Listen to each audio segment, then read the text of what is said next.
Welcome back to my channel!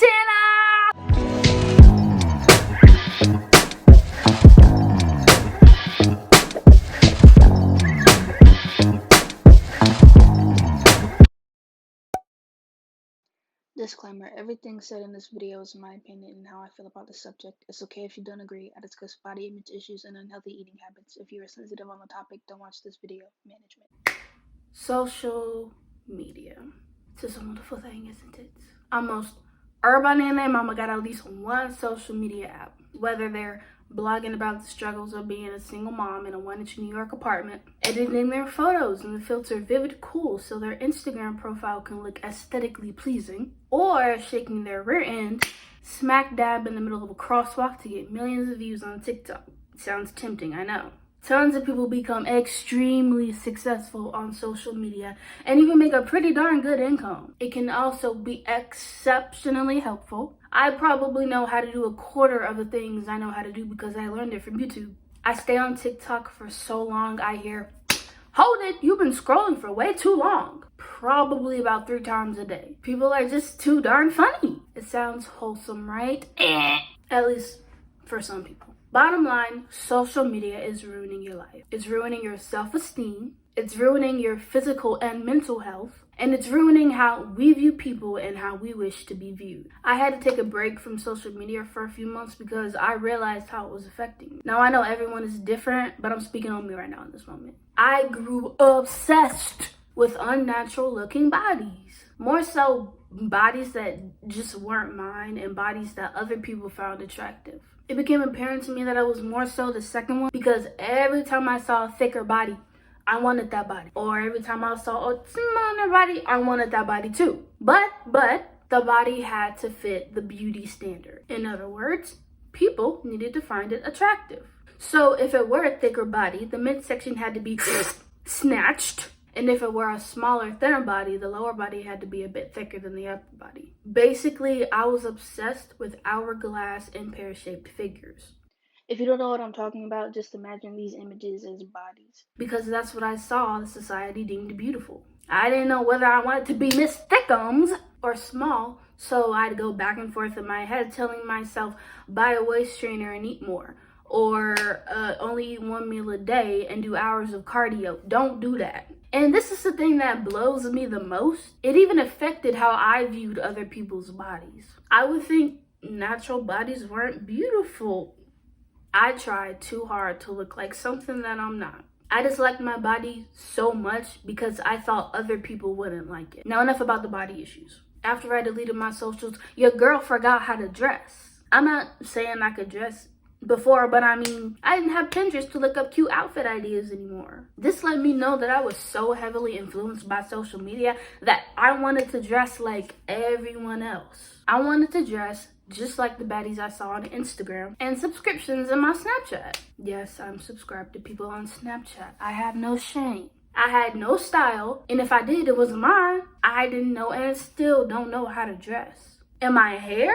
I've probably changed my hair about 6 times in 2 years. All because of what I saw on social media. Once I had a style that I liked, I saw another one and switched. Is that like a self-image thing or something? Let me know.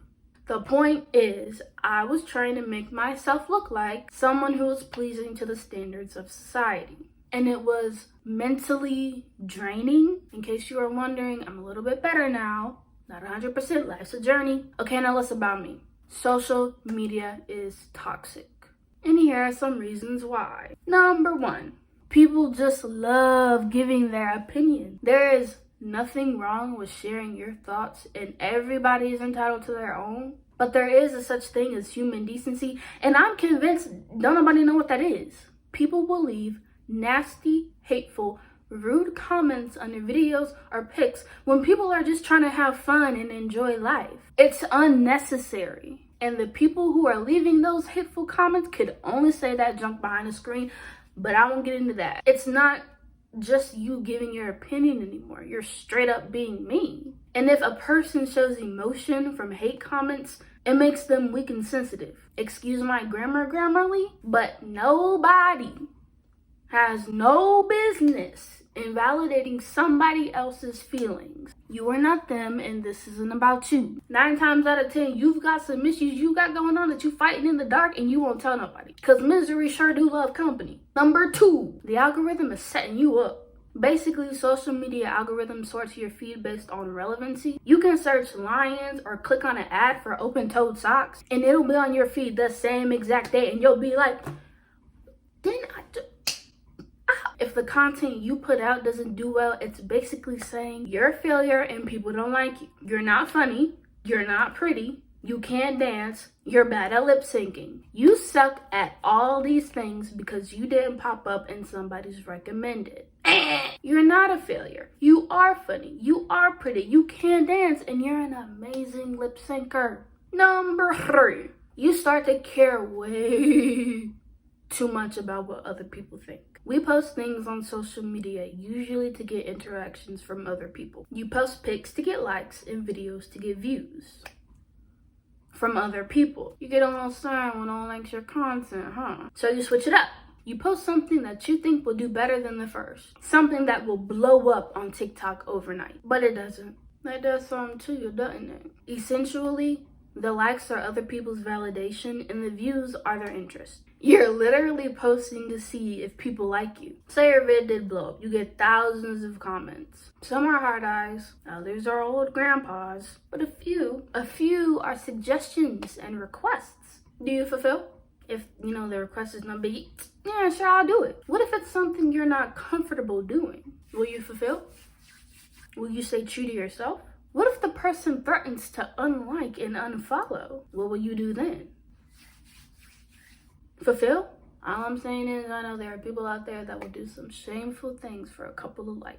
You don't gotta be that person. Number 4, you compare yourself to almost everyone you see, whether it's their body, how they dress, their hair, their home, how many pets they have, what kind of Keurig they have, their lifestyle, the way they talk, how many teeth they have. It just seems like we're always at competition with each other to be better. It's fine to try and better yourself. But when you become so infatuated with doing better and looking better than other people, you're gonna someday realize it's impossible.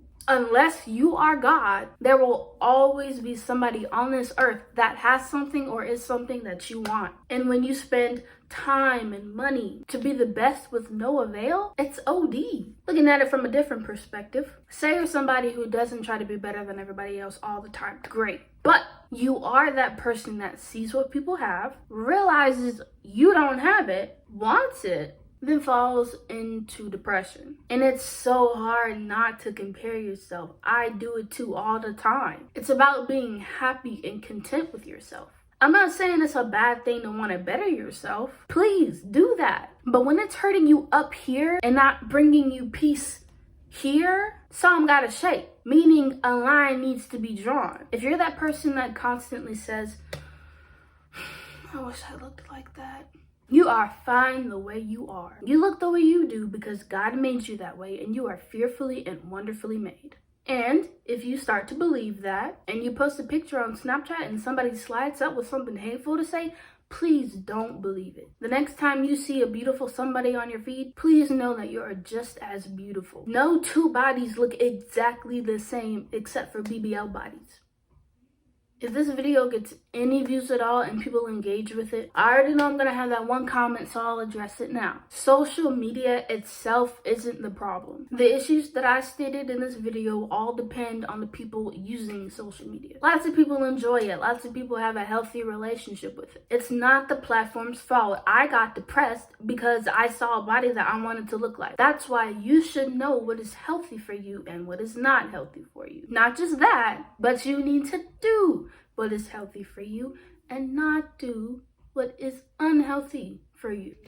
It's just something about causing ourselves pain that I will never grasp. You know you get a negative reaction from using social media, right? Please don't use it. You don't have to listen to me, but please don't use it. You need a break? Take one. Regain control of your feelings. I had to, and it legit helped.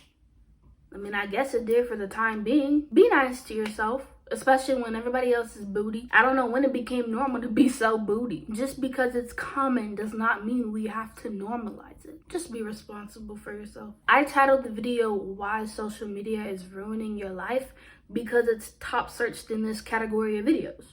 Please stay safe and know you are loved. I love you and I don't even know you. Be nice to someone today or tomorrow. It legit, not only does it make somebody else's day, but it makes yours. It literally takes way more energy to be negative to somebody than it is to be nice to somebody. Ain't that something? By being rude and hateful and hurtful to other people, we're legit hurting our own selves. Again, with the causing ourselves pain. I can't. I hope you enjoyed this rant that I sort of whipped up last night. I just felt like talking about it because I have experience and I wanted to share mine on top of just bringing the discussion to light. I know it's already been brought to light, but I wanted to do it too. It's just knowing that other people go through the same thing that you go through. It makes you feel better, you know? To know that you're not the only one struggling with an issue. We can help each other. But yeah, if you did enjoy this video, please give it a thumbs up. If you want to watch any of my other videos, which has literally nothing to do with this video, not even the same font. It's not the same style at all. But I thought they were pretty good, so go check it out. Bye.